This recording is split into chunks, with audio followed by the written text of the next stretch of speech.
घड़ी घड़ी घड़ी लपड़ा काय कुरे ये लोचा काय कुरे झोपड़े में झंझट झमेला काय कुरे काय का राइट काय का फाइट भरम काय कुरे भेजा गरम काय कुरे जलाए जिंदगी ऐसा धर्म काय कुरे घड़ी घड़ी घड़ी घड़ी घड़ी घड़ी घड़ी पूरी पूरी में डाला है सब कुछ कपड़ा वपड़ा और तो आया किधर से। बहुत अच्छा हो गया, खाने का चिंतन है, पीने का चिंतन, सब कुछ है। अभी अच्छा स्टडी करना बोले चाहते कॉलेज में जाता है सुबह, लेकिन सब टीचर इंग्लिश में बात करता है और कुछ समझ में नहीं आता है, क्या करेगा। और मेरे गाने गए तो चिट्ठी ताली ये वो वर्ड्स और सभी टीचर लोगों के चेहरे गिर गए। फिर मैं 10वीं में आया तब 1975 में हम लोगों ने सत्याग्रह किया, हमको जेल में डाला, अंडर एज है करके 3 हफ्ते के बाद छोड़ दिया। मैं देखते रहा, मैं बोला नाटक रस्ते पे कर रही है और पुलिस का गाड़ी आया और लेके गया। मुझे बहुत बुरा लगा, मैं बोला इतना सच बोलने वाले लोगों को पुलिस लेके गया। क्योंकि ये देश में जो पानी है वो पानी भी एक नहीं है, हवा तक एक नहीं है, तो तुम कैसा ये देश में तुम ये कल्चर जो है देश का कैसा अभिमान में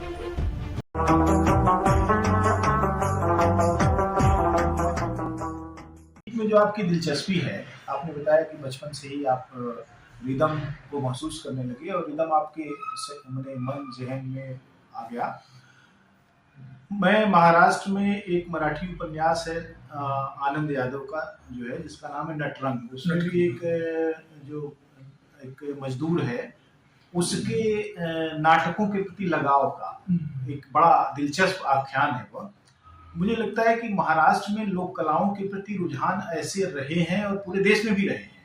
तो आपका रुझान बहुत, जैसे आज आप जहाँ हैं वो एक लंबी यात्रा है, एक प्रैक्टिस की यात्रा है, तो कैसे आपने शुरुआत की गाने की और क्या क्या उसमें परेशानियां आई? देखिए, वो जो मैं जिस गांव में था, मैंने पहले बताया कि सभी कास्ट के लोग रहते थे, तो एक सांप्रदायिक जो मतलब विट्ठलपंथी और वारकरी भजन मंडली तो थी। गांव के बाहर जो दूसरे अनटचेबल जातियां थी उनमें बहुत बड़े गायक हुआ करते थे, मतलब दे वर नॉट फेमस बट इतने सुंदर गाते थे। मैंने कभी दुनिया भर का सब समझे, लेकिन काफी म्यूजिक मैंने सुना है, लेकिन इतने सुरीले लोग तो मैंने देखे नहीं। और वो गाते थे तो बहुत मुझे उनके प्रति लगाव था। मैं जाता था बस्तियों में, उधर रुकता था, सुनता था उनको, बहुत बढ़िया गाते थे और उनके पास भी म्यूजिक का इंस्ट्रूमेंट्स भी होता था, तो बहुत बढ़िया।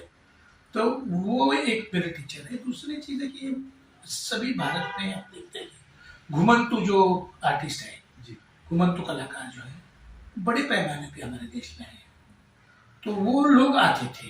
जैसे दिवाली खत्म होने के बाद में जब थोड़ा अनाज वगैरह सब शुरू हो जाता है, धान, तो वो लोग आ जाते हैं। तो उसमें बहुत सारी वैरायटीज हैं, मतलब जो नोमैड्स, ये जो नोमैडिक ट्राइब्स के अंदर जो कलाकार हैं, तो वो लोग बहुत सारे गाते थे। तो वो लोग हमारे लिए बहुत बड़े हीरो थे, मतलब जैसे कोई पिक्चर का वेटिंग करता है वैसा हमको भी बहुत वेटिंग रहता था कि अब ये आएगा। तो और गांव में जो यात्राएं, मतलब जो क्या बोलते हैं उसको, फेयर, जो मेले होते हैं, तो मेले में बहुत सारे आर्टिस्ट मैंने देखे हैं। दूसरी एक चीज़ है कि संयुक्त महाराष्ट्र के मूवमेंट के बाद में सातारा डिस्ट्रिक्ट में बहुत बड़े पैमाने पे अमर शेख और अण्णाभाऊ साठे, उनका प्रभाव जो बहुत बड़े पैमाने था। तो गांव में शायर लोग थे और वो भी अपनी इंडिपेंडेंटली शायरी मराठी के बारे में, शिवाजी के बारे में ही करते थे। हमको बहुत अच्छा लगता था, तो उनसे इन्फ्लुएंस हम हुए। और मैं पहले तो मैं शुरुआत में गाने लगा भजन मंडली में, लंबे बिठाते थे, लेकिन हल्लो हल्लो से फिर थोड़ा ये क्या है 74 के बाद में एक चेंज आया है ये हमारे महाराष्ट्र में। अनटचेबिलिटी जो है 72 में ही एक्चुअली जो अकाल हुआ, वो अकाल में बहुत सारा ट्रांसफॉर्मेशन हुआ है। तो तभी फिर मैं उसके अंदर गाना शुरू किया। स्कूल में जो थे हम, उस स्कूल में 8वीं में हम 8वीं कक्षा में आए, तब तक तो हमें भेड़ बकरियाँ और भैंस ये सब चराने के लिए लेके जाते दूसरे का, हमारा नहीं था लेकिन दूसरे का। तो वो तो पहाड़ है हमारे उधर, सह्याद्री पहाड़ है जी। तो वो पहाड़ों में बहुत गाता था मैं, खुले तरीके से गाता था। आज भी जब मैं खुले तरीके से गाता हूँ, माइक वगैरह का कोई प्रॉब्लम ज़्यादा नहीं होता मुझे, may be because of that. बचपन से मैंने बहुत खुले तरीके से गाना सीख गया मैं प्रैक्टिस हुआ मेरा। फिर वो जब मैं 8वीं कक्षा में आया तो गैदरिंग्स होते, तो गैदरिंग में भी मुझे पहली बार बहुत मतलब प्रोत्साहन जिसको बोलते हैं कि बच्चे लोगों में मैं एक शायर करके फेमस हो गया, और सर भी मेरे नाम से नहीं बुलाते, मुझे शाहिर करके बुलाते। तो मतलब मेरा वो रोल जो है वो तभी तय हो गया, मतलब कि मुझे ये करना है। और फिर बाद में मैं मतलब म्यूजिक में एक ताकत है, वो मुझे कैसा मालूम हुआ कि हमारे बहुत सारे बच्चे, किसान के बच्चे, वो पंजगनी जो है वो हिल स्टेशन है, आजू बाजू के जो देहाती लोग हैं वो लोग ज्यादा करके मजदूरी के लिए वो हिल स्टेशन में आते हैं, एक कमर्शियल सेंटर है, तो उनके बच्चे वहाँ आते हैं। लेकिन बहुत सारे किसान के बच्चे जो है पूरे पहाड़ चढ़कर वो गांव वो पंजगनी में आते हैं। तो हम भी पहले शुरुआत में तो वैसे मतलब करीबन 8 किलोमीटर पहाड़ चढ़ना और 8 किलोमीटर पहाड़ उतरना, ये बचपन में रहा। लेकिन शनिचर को क्या होता था कि वो पीटी के जो टीचर थे 7:15 बजे, तो कितने भी जल्दी निकले तो पहुंचते नहीं, 7:15 को थोड़ा तो लेट हो ही जाता। फिर वो पीटी टीचर थे वो मिलिट्री रिटायर थे, ऐसा मुझे लगता है। मतलब उनका जो पूरा शिस्त का तरीका था, या एनसीसी या मिलिट्री से आए हुए, मुझे ज्यादा कर जाते को मिलिट्री से आए, और वो एकदम खतरनाक टेरिबल आदमी था, और वो मारते थे। तो ऐसे मार खाने वाले बच्चे करीबन 50% अच्छा ऊपर शनिवार को। तो ये मैं देखा, मैं बोला यार इसका क्या कर सकते हैं, तो हर सैटरडे को मार खाना पड़ेगा, कितना भी जल्दी निकलो वही प्रॉब्लम होता था। फिर गैदरिंग हुआ, गैदरिंग में बोले कि गाना जिसको गाने का है वो नाम दे दो, मैंने दे दिया। तो बोले कौन सा गाना गाने, तो बोला खुद लिखूंगा। तो खुद गाना लिखा कि मत मानो स्कूल में आने दो, आपका गाना लिखा। अच्छा, स्थिति के ऊपर था। और वो गाना क्या हो गया, गाना कचरा गाना था, ऐसे ही जोड़ तोड़ के किया, एक अपना प्रतिरोध था। प्रतिरोध। और मैंने गाने गए तो छिट्टी ताली ये वो 1 4 और सभी टीचर लोगों के चेहरे गिर गए। और मेरे को तो 1 4 है, मैं गा रहा और तालियां बजा रहे, देहात के बच्चे सिट्टी बजा रहे हैं, आता है उनकी बात थी। अभी क्या हो गया, जो खाना तो हो गया अच्छा, ये कोई प्रॉब्लम नहीं। लेकिन दूसरे दिन मुझे प्रिंसिपल ने बुलाया, और एक साळुंखे नाम के एक सुपरवाइजर थे, वो हंसते थे तो मुझे डर लगता था। वो जब हंसता है तो डर लगेगा वो कुछ करेगा अभी। तो वो आए, जो मेरे को क्यों नहीं बुलाया, वैसे वो साळुंखे सर मुझे मिले रास्ते में, वहां से मतलब मर गया, अभी तो स्कूल से निकाले डालते अपना, मेरे अंदर लेके गए। प्रिंसिपल कहाँ से है तू, गाँव कौन सा है, माँ क्या करती है, बाप क्या करता है। मैं बोला ये सब इंक्वायरी चल रहा है, मतलब अपना भी विदाई है। मैं एकदम रोने को आया, बोला यार किसने लिखा है वो गाना, बोला गाना मैंने लिखा, और उसका धुन मैंने किया। अच्छा मतलब तू अकेला ही है। तो मुझे लगा कि पूरा इंक्वायरी चल रहा है कि इसके अंदर कौन है, तो अकेला ही है। अच्छा अच्छा, बहुत खुश हुए, खड़े हुए, बहुत अच्छे लिखा तुमने गाना, और बहुत अच्छा लिखा, लेकिन अभी क्या है कि अगले सैटरडे से ये मारने का जो प्रैक्टिस है वो बंद हो जाएगा। डिसीजन ले लिया। मैं बोला सामने के सर मिले थे रास्ते में, तो बोले हंसे क्या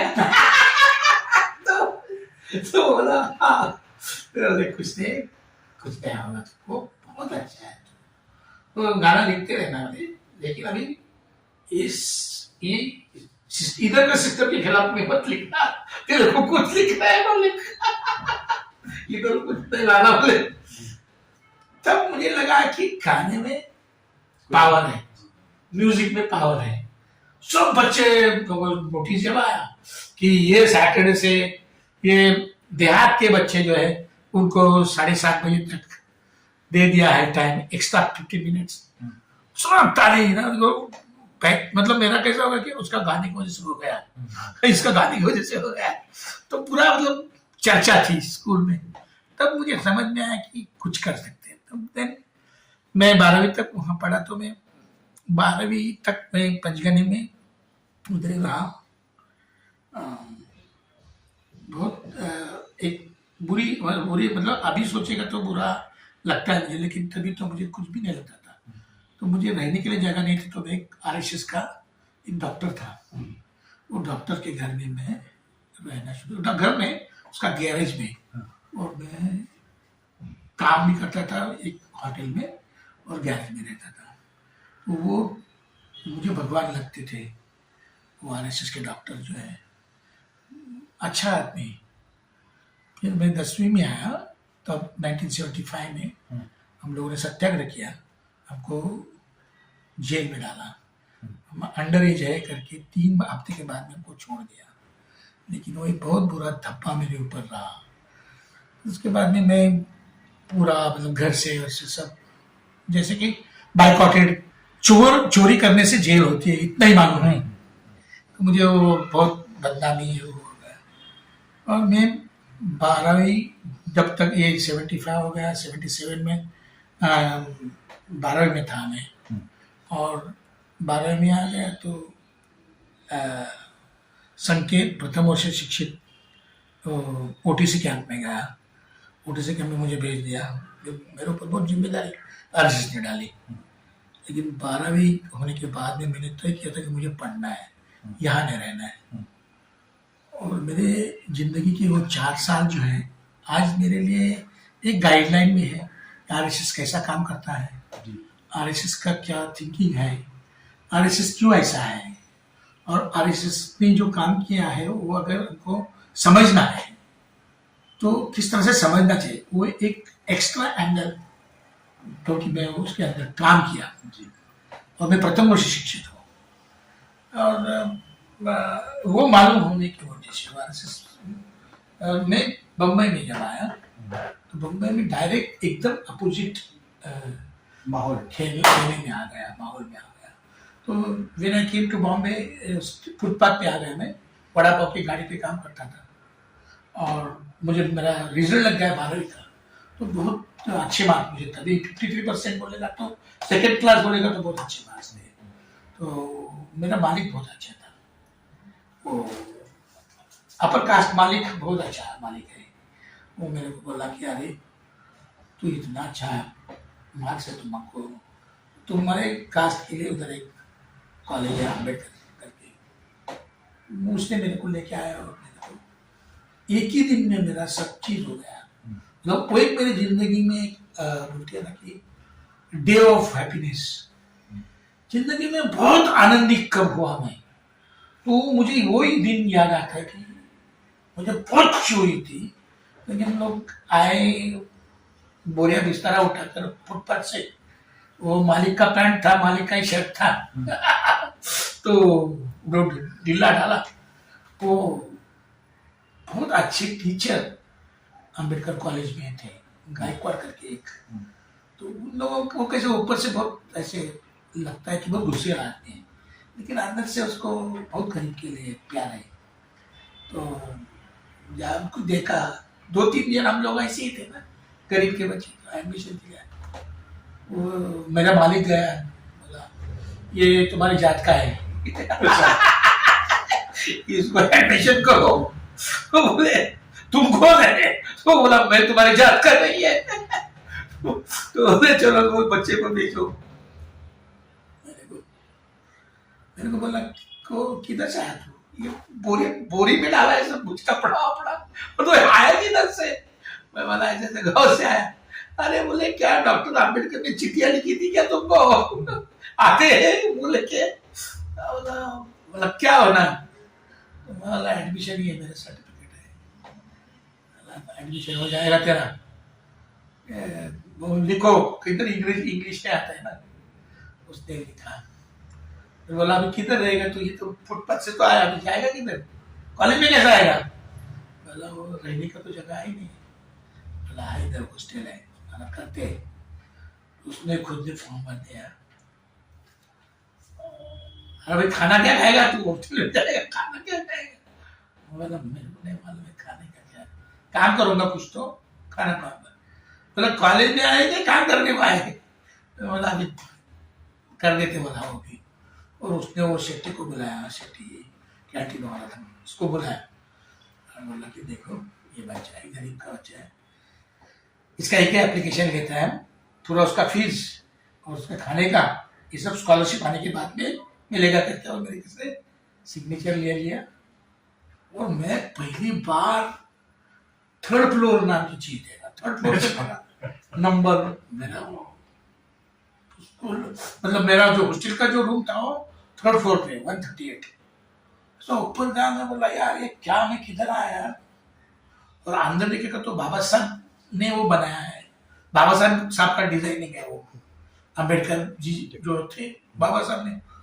तो गर्म पानी का नल अलग है, तो ठंडे पानी का अलग है, फिर कॉट है, उसके ऊपर गद्दी है, उसके ऊपर एक तकिया है, वो टेबल है उसका, वो जिसको स्टडी करने का टेबल लैंप है, फैन है। और मैं बोला किधर आया मैं, तो इतना पॉश जगह है, और साफ सफाई करने के लिए वो सब नौकर है। और मैं आया ऊपर, तो एक शशि नाम का एक उत्तर भारत का लड़का था, तो वो बहुत लॉ कर रहा था तभी। तो मुझे देखा उसने, तो वो तो वो जो अनटचेबल लिखा है ना, आनंद, क्या नाम उसका, मुल्कराज आनंद के पास में था। आनंद के पास में काम, ऑफिस में काम करता था, मुल्कराज आनंद के ऑफिस में काम करता था। और तो वो तो बहुत अच्छा आदमी था, उत्तर भारत का था। तो उसने मेरे को बताया कि देखो इधर तुम आ गए, अभी तुम्हारा जिंदगी सिक्योर हो गया, बोले बहुत अच्छा हो गया, बोले खाने का चिंता नहीं, पीने का चिंता, कुछ सब कुछ है, अभी अच्छा स्टडी करना। बोले मैंने बोला स्टडी मतलब अभी कोई इंग्लिश नहीं आता, और इंग्लिश में सब चलता है, अभी क्या करेगा? जाते कॉलेज में जाता है सुबह, लेकिन सब टीचर इंग्लिश में बात करता है और कुछ समझ में नहीं आता है, क्या करेगा? फिर मैं कैसा तो भी जाता था, लेकिन कुछ समझ में नहीं। पहले साल में सब सब्जेक्ट में फेल हो चुके हैं। और मैं रोने लगा, मैं बोला अभी ये जगह निकल जाएगा क्या? फिर वो शशि और एक आनंद करके था, तो उन्होंने मेरे को बोला रो मत बेटे, मैंने हम तो को इंग्लिश पढ़ाएंगे। और 6 महीने के लिए उन लोगों ने मुझे इंग्लिश पढ़ाए। फिर बाद में मैं बड़े बड़े यूनिवर्सिटी में जाके अभी पढ़ाता हूँ, लेकिन तब मुझे कुछ भी नहीं आता था। फिर तो सेकेंड ईयर से मैं पास हो गया।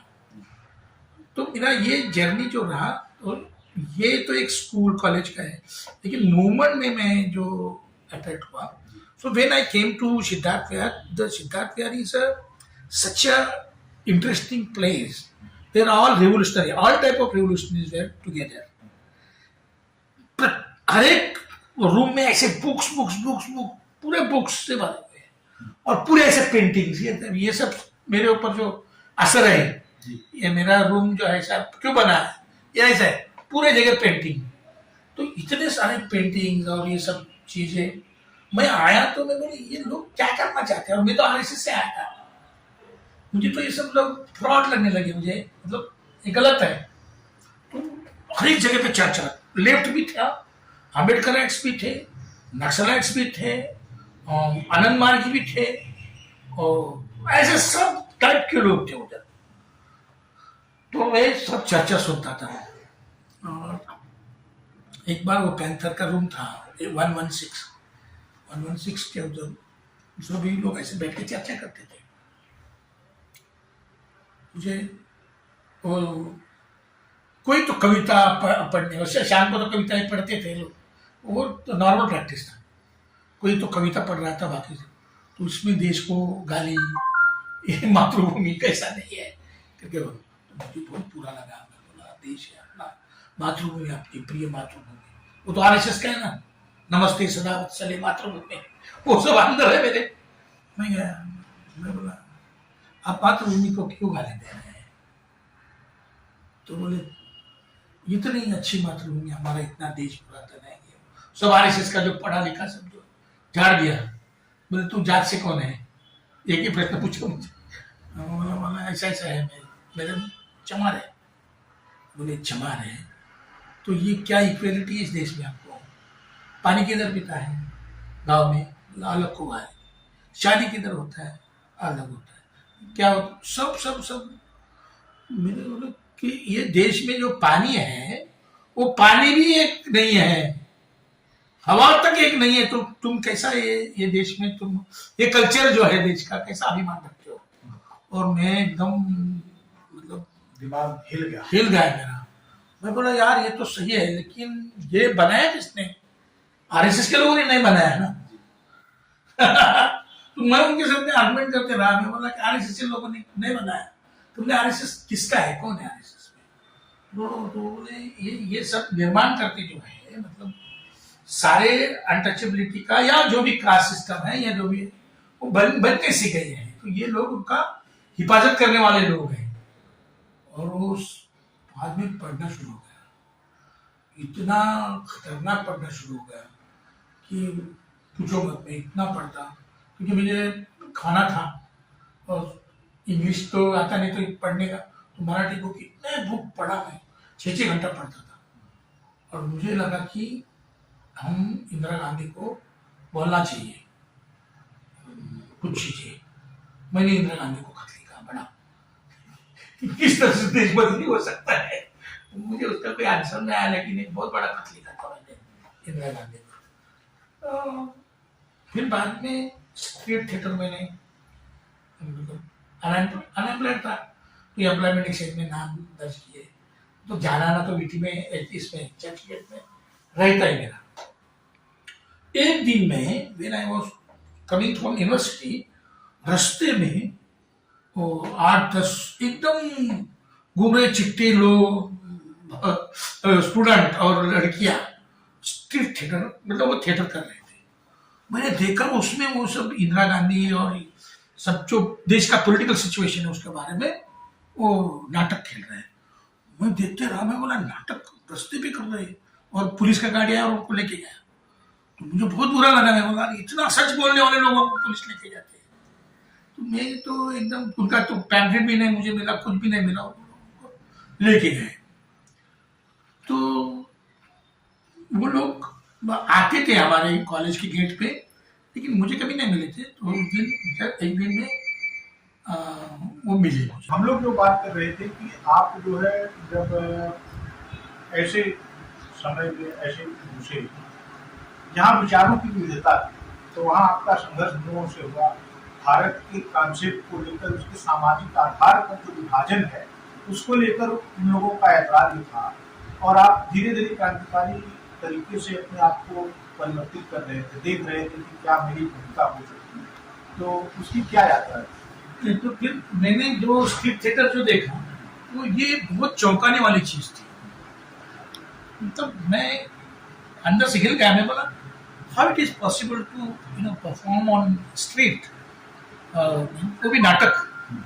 और वो मैंने देखा, तो मैं उनको ढूंढ रहा था, लेकिन सवाल ही नहीं उठते, बॉम्बे इतना बड़ा शहर। एक दिन क्या हुआ, मैं सुबह सुबह कॉलेज में आया था, और ये लोग कोई फीस का मसला था बम्बई यूनिवर्सिटी के साथ में, कुछ प्रचार कर रहे थे। तो पर्चा मेरे हाथ में आया। तभी मैं बहुत कविता लिखता था, लिखने का तो चालू हो गया मेरा, पढ़ना बहुत चालू हो गया। और शुरुआत में अम्बेडकर पढ़ा मैंने, लेकिन मुझे लगा कि अम्बेडकर एंड अम्बेडकराइट मूवमेंट, इसमें बहुत अंतर है। वो मुझे पहले मालूम हुआ। मैं खोज रहा था कि कुछ नया कुछ नया। ये लोग मुझे मिले तो मैंने कोई भी लिखी थी, तो मुझे वो लोग मिले, उन्होंने टैबलेट दिया, बोला ऐसा लड़ रहे हैं, बोला क्या लड़के क्या मिलने वाले क्या है, तो बोले हमारे साथ में स्टूडेंट्स हैं, राइटर्स है, ये है वो है। मैं बोला मेरे पास में एक कविता है, तो मुझे क्या है, मैं पढ़ के दिखाता हूँ, और वैसे शुरू किया मैंने कविता पाठ। तो वो लोग को अच्छा लगा कविता, बोले हमारे पास में भी एक भगवान नड़े करके अच्छा पोएट है, तो वो भगवान नड़े का पोएट्री में पढ़ता था और मैं उसका फैन था। मैं बोला वो आदमी वो तुम्हारे साथ में है, बोले हाँ शाम को आ जाओ हमारे ऑफिस में, वो आएगा। मैं शाम को वो भगवान नड़े को मिलने के लिए गया। जो मेरे ऊपर जो असर था वो एक तो नामदेव डेसरात बहुत फेमस, तो नामदेव की कविता और ग्रेस और नामदेव डेसरात, और मैं इतने वो सब लिखता था ना, सब लोग बोलते थे क्या है बहुत अच्छा लिखता है। तो मैंने वो पढ़ के दिखाया, मुझे बहुत अच्छी पोएट्री है, आप आइए हमारे ऑफिस में। गया मैं ऑफिस पे गया तो मुझे शाम को नामदेव मिला, अपना ये नामदेव भी मिला, नामदेव गोलके करके वो मिला, और उसके साथ में भगवान नड़े भी मिला। भगवान को मिलकर मैं बहुत खुश हुआ, एकदम ऐसा दुबला पतला काला झोपड़पट्टी में रहता था वो अपने जैसा जो, लेकिन बाकी लोग जो थे वो सनोवर है या गुलबीर है, ये सब लोग जो है एकदम अलग लोग हैं। मैं सोचता था ये लोगों ने, ये भगवान भी इनका दोस्त है, मैं भगवान के साथ बात किया, बोला ऐसा ऐसा अपना विद्यार्थी प्रगति से निकला है, ऐसा विचार है उसका। और अम्बेडकर विचार का मैं पूछा क्या है, बोले बाबा साहब अम्बेडकर को भी हम कुछ कम नहीं समझते हैं, लेकिन उसके आगे हमको सोचना है। मुझे थोड़ा ये था कि एक अम्बेडकर राइट नहीं है, लेफ्ट है कि क्या है वो नहीं मालूम। बाद में ना वो लोगों के साथ बोले तू क्या करता है, कोई कविता लिखता हूँ, तो वो लोग बोले गाना लिख सकता है क्या, मैं बोला गाना लिखने, मेरा गाना गा भी सकता हूँ और बजा भी सकता हूँ। तो इतने खुश हो गए वो, बोले यार पहला आदमी भी गया। तो वो स्क्रिप्टर करते थे और वो एक्रोबैटिक्स करते थे ज्यादा करके, गुटोस्की और ये इनका बहुत उसके ऊपर असर था, रशियन इसका बहुत असर था। मैं वो मुझे वो अच्छा लगा, नया है, बहुत अच्छा है, और मतलब इंटरनेशनल है, लेकिन ये इंडियन नहीं है। और वो इतना अच्छा नाटक फटाफट।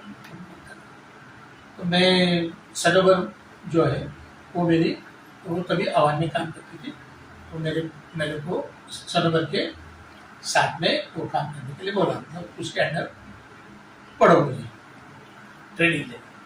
सनोवर मेरी गुरु है, मेरे एज की है, लेकिन वो मेरे गुरु है, और वो फिर उसने मेरे को सब पढ़ाया, बहुत प्यार, मतलब वो उसका एक अलग टाइप का, वो तो अमीर है।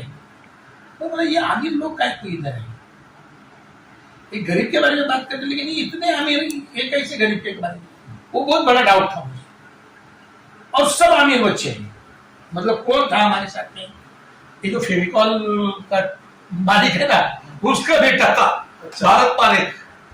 भारत पारेख हमारे साथ में काम करता था, गुरबीर।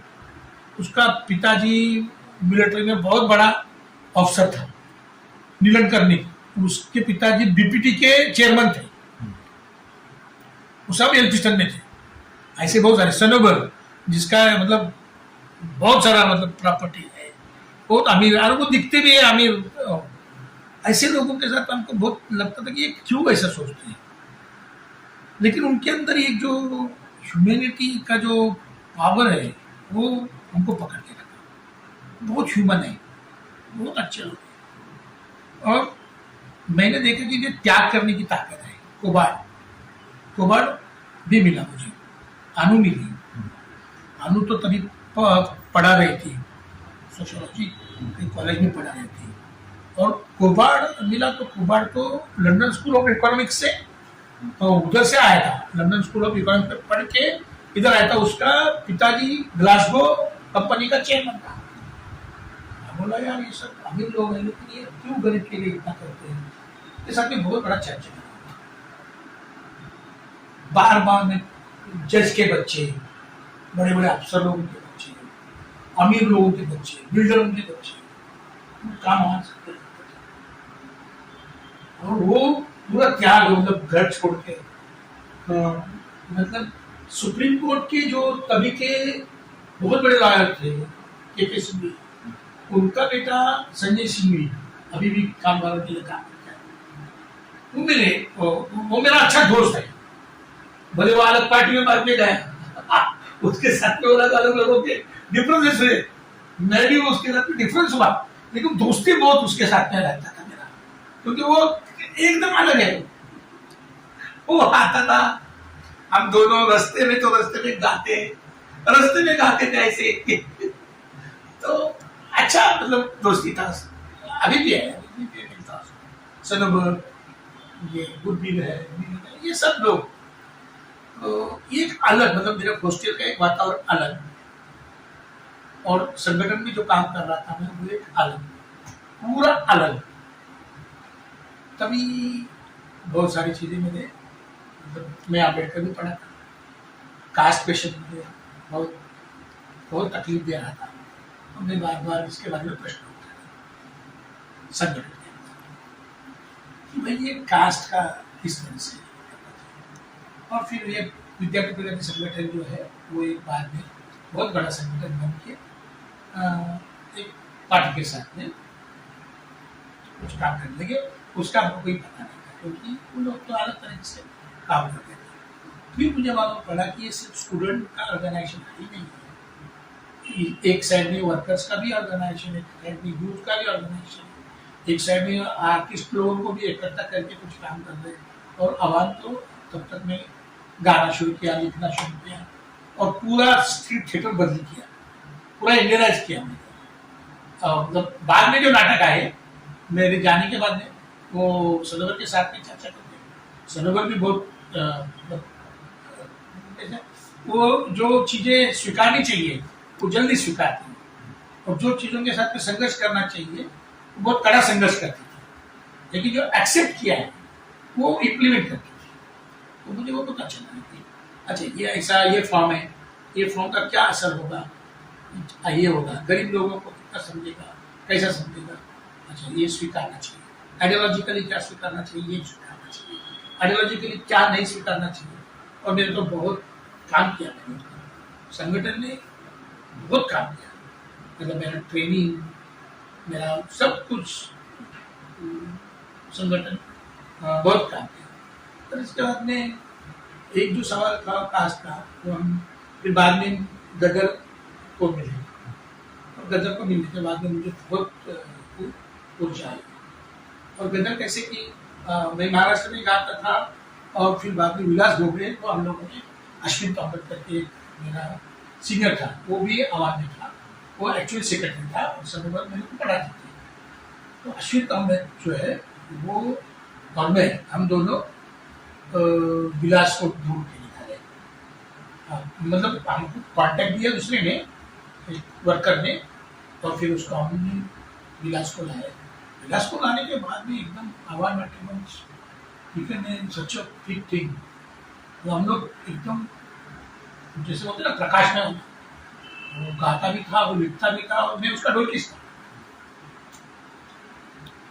विलास के बाद में एक क्वालिटेटिव चेंज आया आवाज में, और सनोबर थी, तो हम लोग विलास के ऊपर भी बहुत काम किया, लेकिन करीबन ये 89 का जो 88 में एक बहुत खराब दौर आया, इसमें ये टूट ये सब अंदर हो गया, और हम लोग मतलब कहीं के न बचे।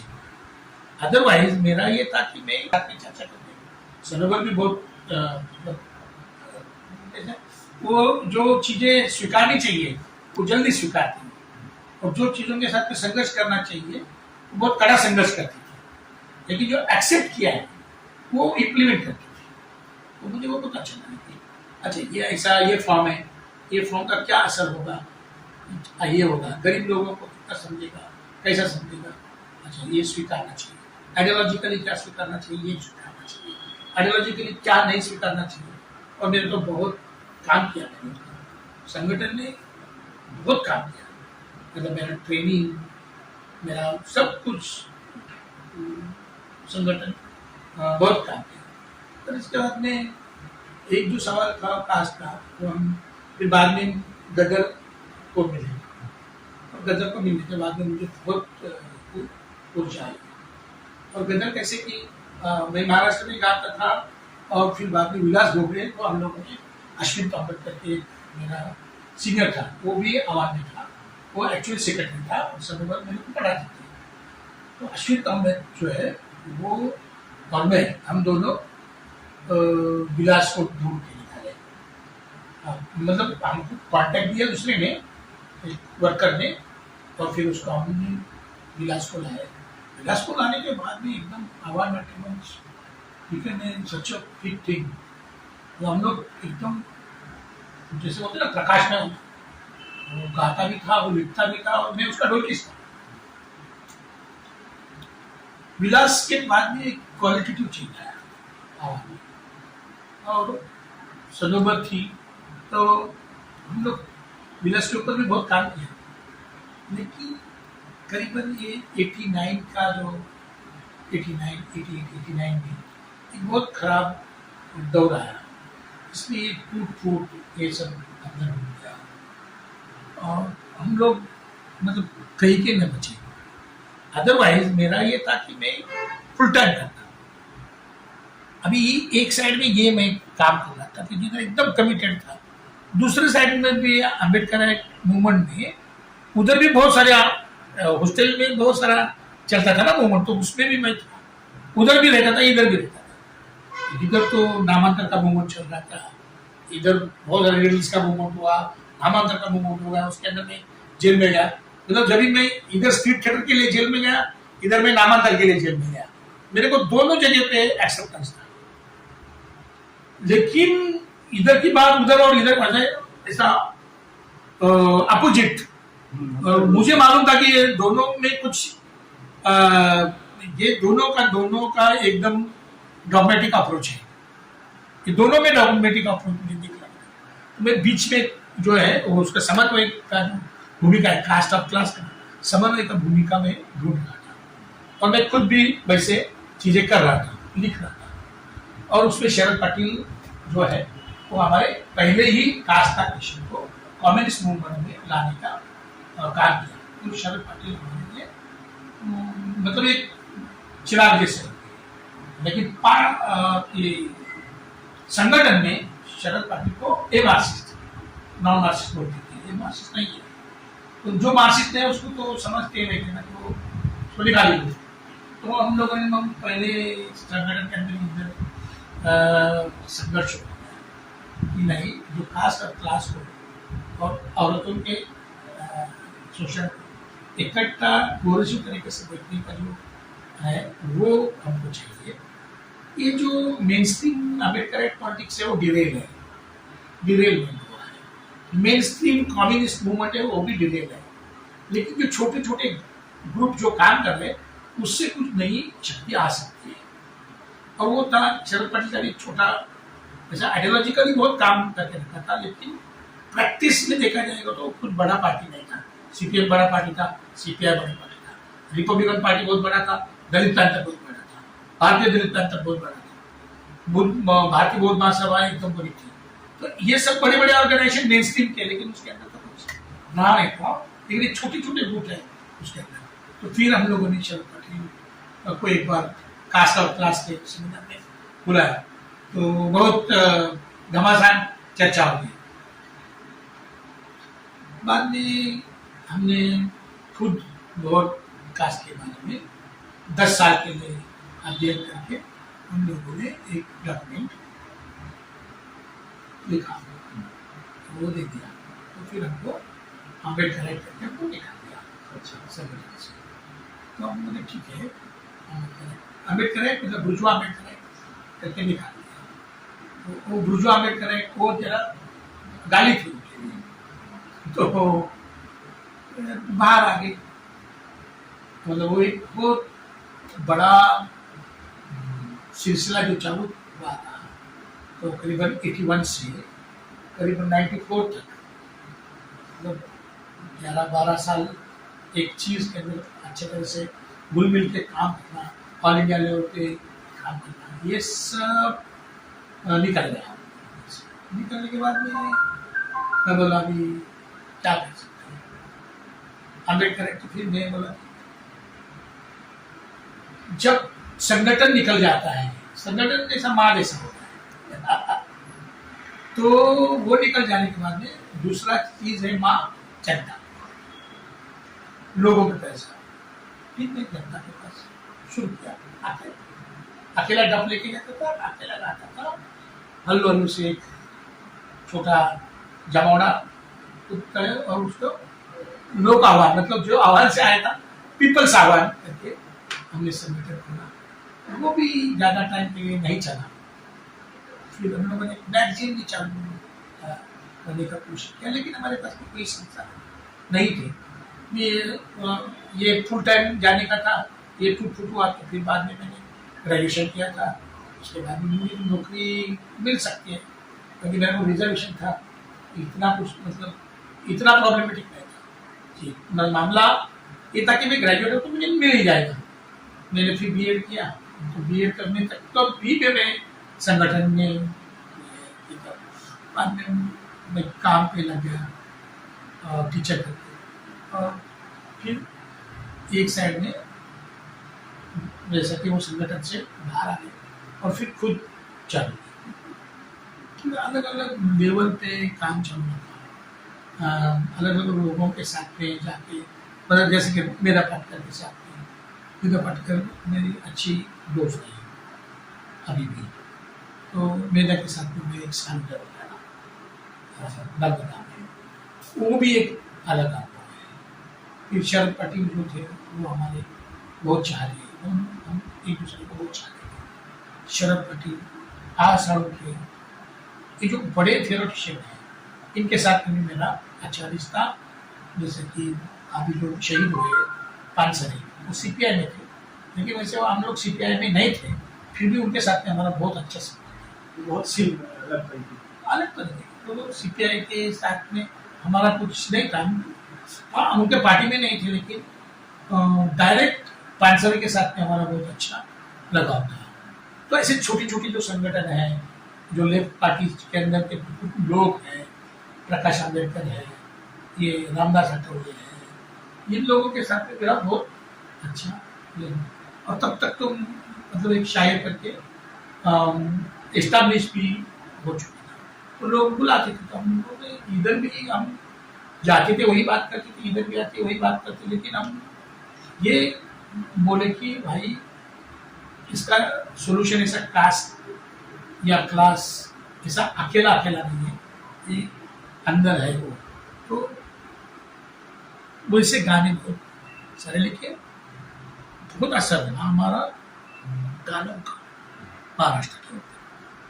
फिर 99 में ये जलसा निकाला, वो जलसा जो निकाला तो वो मतलब मेरी जिंदगी में बोला जाए तो एक अलग असर। मतलब 40,000 लोग देख रहे हैं, 50,000 लोग आ रहे हैं गाना सुनने के लिए, तो ये महाराष्ट्र के लिए भी बहुत नया चीज था।